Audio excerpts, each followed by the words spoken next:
Negatives are of owning a house in comparison to living in an apartment or a condominium or something? Well, the first negative is that you simply don't need a house because of its size. Unless you have a large family, you can easily get by with a 2 or 3 bedroom apartment. You really don't need a big space like that. Another problem with owning houses in comparison to apartments is that they require a lot of maintenance. You don't have to cut the grass, for instance, when you live in an apartment. You don't have to worry about maintaining your apartment, its physical structure and its plumbing and such, because the manager does that for you. A house is a lot more expensive and thus requires a lot more work to save up to so you can buy one. And let's see, what else is not so great about owning a house? Another thing is you're not as close to your neighbors when you're in a house.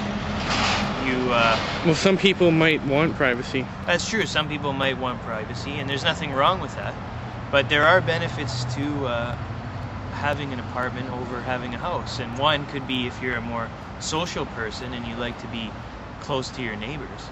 You might rather live in an apartment because obviously you're basically sharing the same space in some ways with many other people, and there's more chance to talk with some of those people.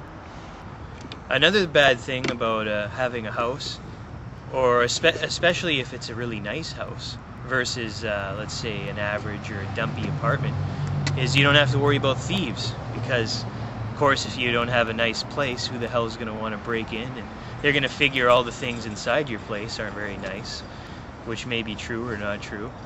So I'd say owning a house attracts more thieves. You know, who's going to break into a dumpy apartment? Another bad thing about owning a house versus renting an apartment is that it's easier to pack up your bags and leave quickly when you have a small apartment than versus a house, because if you own a house you have to find somebody to sell it first. So if you're in a hurry, if you're in a rush to get out of your current living quarters, it's a lot easier to get rid of your apartment because you don't have to sell it. And another thing, chances are if you have an apartment you have a lot less stuff to move, whereas when you have a house you probably have a lot more things inside it, and thus it'll cost a lot more money and a lot more time to move everything. Whereas if you have very few things in your house, then it's a hell of a lot easier to move those things. And it's not always guaranteed you'll sell your house. No, it's not, but if it ever happens, if it ever comes up, you'd have to clean everything up. Exactly. You'd have to renovate it and make it look nice. You'd have to renovate it and make it look nice, whereas an apartment, the manager takes care of all those things. So that's another problem with the house.